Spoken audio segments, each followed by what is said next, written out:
और जयंत जी के मैं आपको एक छोटी सी इनकी घटना बता दूं। आज की 11 बजे मुझे इन्होंने कॉल किया और बिल्कुल कांप रहे थे। मैंने कहा यार अभी ठंड तो आई नहीं, आप कांप क्यों रहे हो? बोले मैं इसलिए डर रहा हूं कि मैंने जब आपको कॉल किया तो बीच में कोई मराठी लड़की बोल रही थी, तो आप दिल्ली में नहीं हो? मैंने कहा नहीं, बॉम्बे में हूं। ये तो और कांपना शुरू हो गए। बॉम्बे में हो, 5:30 बजे आपको यहाँ रेडिसन पहुंचना, कैसे आओगे? मैं कोई रिक्शा से नहीं आ रहा हूँ, मैं फ्लाइट से आ रहा हूँ। इन्होंने आगे से ऐसे ही पूछ लिया कौन सी फ्लाइट से? मैंने कहा एयर इंडिया एयरलाइंस। तो क्या कह रहे हैं, प्लीज उस पर मत आओ। मैंने कहा क्यों?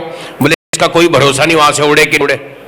अगर वहां से उड़े दिल्ली भी पहुंच जाती है तो कभी इसके दरवाजे फंस जाते, कभी इसके पहिए नहीं खुलते, तो आप लेट हो जाओगे। आप फ्लाइट चेंज करो, मैं आपको अलग से पेमेंट दे दूंगा जितना भी आपका खर्चा बनेगा।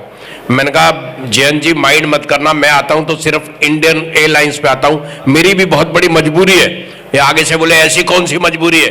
मैंने कहा मेरी उम्र की एयर होस्टेस इसी में होती है, एक बार देख लो तो ढंग से नींद आ जाती है। बहुत बहुत शुक्रिया।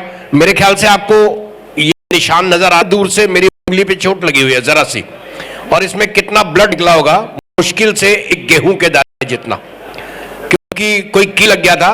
तो मेरे कोऑर्डिनेटर बोले भाई डॉक्टर से ना इंजेक्शन लगवा लो यार, ये नहीं तो गड़बड़ हो जाएगी। मैंने कहा भाई मैं इंजेक्शन से बहुत डरता हूं, मैंने अपनी जिंदगी में इंजेक्शन लगवाया नहीं है। स्कूल टाइम में हम दीवार फांद के घर आ जाते थे, लेकिन इंजेक्शन नहीं लगवाते थे, मैं दवाई खा लूंगा। बोले चलो तो सही। ऊपर से डॉक्टर साहब ने कह दिया लगेगा तो इंजेक्शन, लेकिन अगर आपको डर लगता है तो मैं आपसे वादा कर रहा हूं कि मेरे इंजेक्शन लगाने का अगर आपको पता चल गया तो मैं अपनी फीस नहीं लूंगा। मैंने कहा इतना कॉन्फिडेंस? मैंने कहा कोई बात नहीं, लगा दो। उन्होंने मेरे सामने सिरिंज भरा है, लगाया कब है मुझे नहीं पता चला, वो उन्होंने कह दिया जी लगा दिया। मैंने कहा कब लगा दिया जी? यही तो अपनी खासियत है, पता नहीं चलने देते। मैंने कहा अच्छा जी आपकी इज्जत बच गई। कितने पैसे हुए? बोले 150 रुपए। मैंने पर्स निकाला, पैसे निकाले सारे गीले। मैंने कहा सर आपने इंजेक्शन तो ठोक दिया मेरे पर्स पे, पता मुझे खाक लगना था,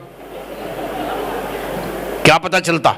एनी हाउ आगे बढ़ते हैं। अभी यहां पर शिवानी जी बड़े मस्त मस्त गीत गाएंगी और मुझे बड़ी खुशी हो रही है कि कुछ सज्जन मेरी उम्र के भी बैठे हैं, और आपको मेरी बात से सहमत होना पड़ेगा कि गाने सुनने में नए अच्छे लगते हैं या पुराने अच्छे लगते हैं? पुराने या नए?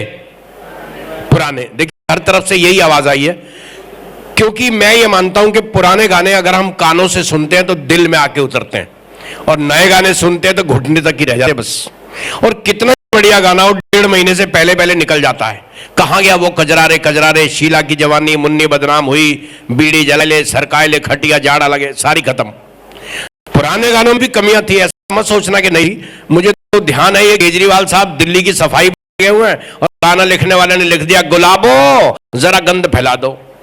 पता नहीं कहां बैठ के गाने लिखते हैं। एफएम पे गाना चल रहा था, हर हफ्ते में 4 शनिवार होने चाहिए। ऐसे लगता है गाना लिखने वाला तेल मांगने वालों का रिश्तेदार है।